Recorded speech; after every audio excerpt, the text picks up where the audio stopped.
Welcome to my channel techieblossom. In this video, I taught you how to create an animated distributed graph chart with some categories. I also showed you how you can achieve two different types of animations, one using static intervals and other using dynamic intervals. If you are interested in knowing how we created that, please see that video as well. In this video, however, I will teach about interactions on the chart. We should be seeing the amount spent on the category for a month when we tap on a stick.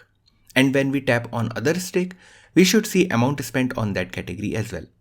The earlier pop-up should be dismissed by then. Also, when we tap on the pop-up itself, it should be dismissed. These are our major requirements. So let's get started. But before starting, I would urge you to subscribe the channel and leave feedback in the comment section. This is a free channel and I get more motivated when there is increase in the subscribers count. We have to get 100k subs as soon as possible for this channel, and it's not possible without you. So if this video helps you in one way or other, do subscribe so that I can bring more such videos in future. To add tappable functionality, we will use gesture detector because we don't want the default ripple effect on tap, and also we need to know the offset where user has pressed on the screen. Wrap the container with gesture detector. In the onTapDown function, call the underscore onTapDown function. In the underscore onTapDown function, we will store the offset value from global position. Now, we will call a toggle overlay function. There will be two parameters to this function, a widget and its position. But we haven't yet created this function. Instead of creating this function in this widget itself, I would encourage you to create a mixin that works on the state class so that we can use this toggle overlay functionality in other widgets also. We will create a mixin that will work on a state class. First, we will need a variable to hold overlay entry.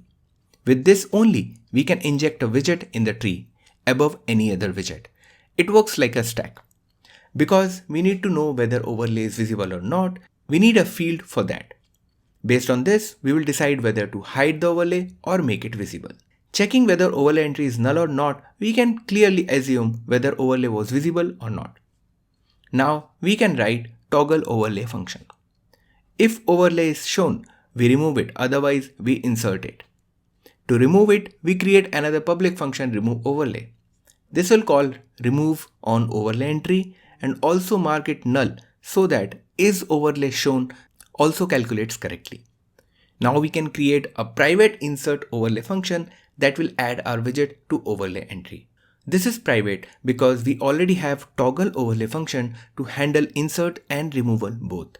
So why to take risk exposing this to outside world? Now create instance of overlay entry and from the builder call dismissible overlay function. Next, insert this overlay entry to overlay. Let's create dismissible overlay function now. Return widget from this function. Since entries in overlay entry uses stack, we will make use of position widget to position our widget. Give left and top values. In the child, pass the child widget. Now we also want the overlay to be removed if user taps on it.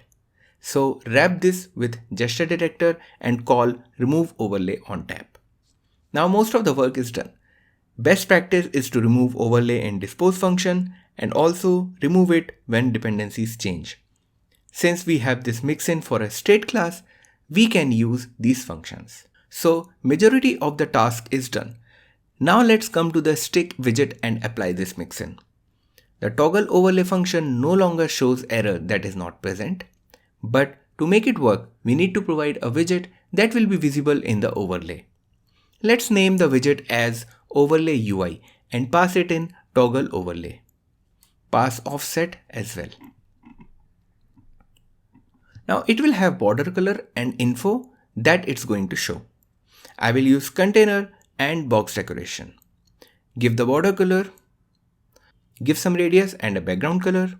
The child will be a text widget with text representing the info. Now let's update the stick widget to have the info. We haven't passed the info to stick widget actually. So let's do that. Allow the stick to also take in info in form of a string. Now we need to supply the info from bar widget to each stick. And bar will get it from bar graph widget. Put 4 new fields for bar each representing one category info. Rest is pretty basic. Pass in the information down towards the stick. After all this, our code chart is ready to show overlay. Let's run the application.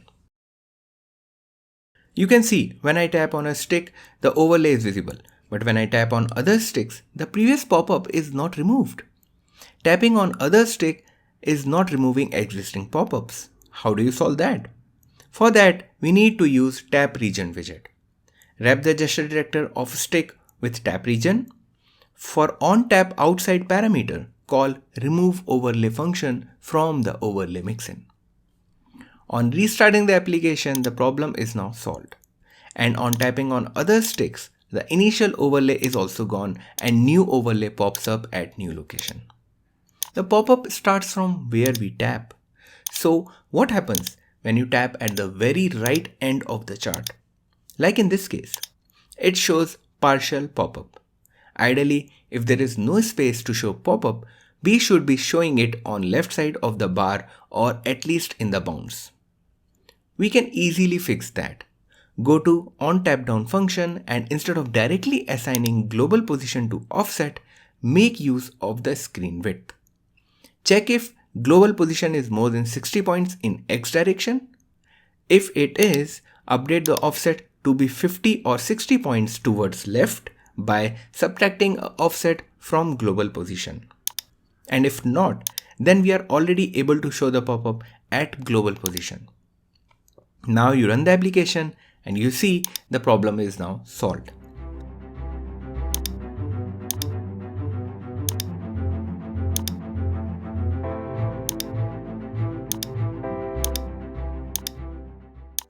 And that is it from this tutorial. Did you like it? Then hit the like button so that I can bring more such tutorials. Also, let me know in the comment section if there are any improvements needed in this chart. And of course, don't forget to subscribe the channel. Your one subscription will mean a lot to me and will help channel grow and reach its target of 100k subs. Thanks for watching and see you in the next one.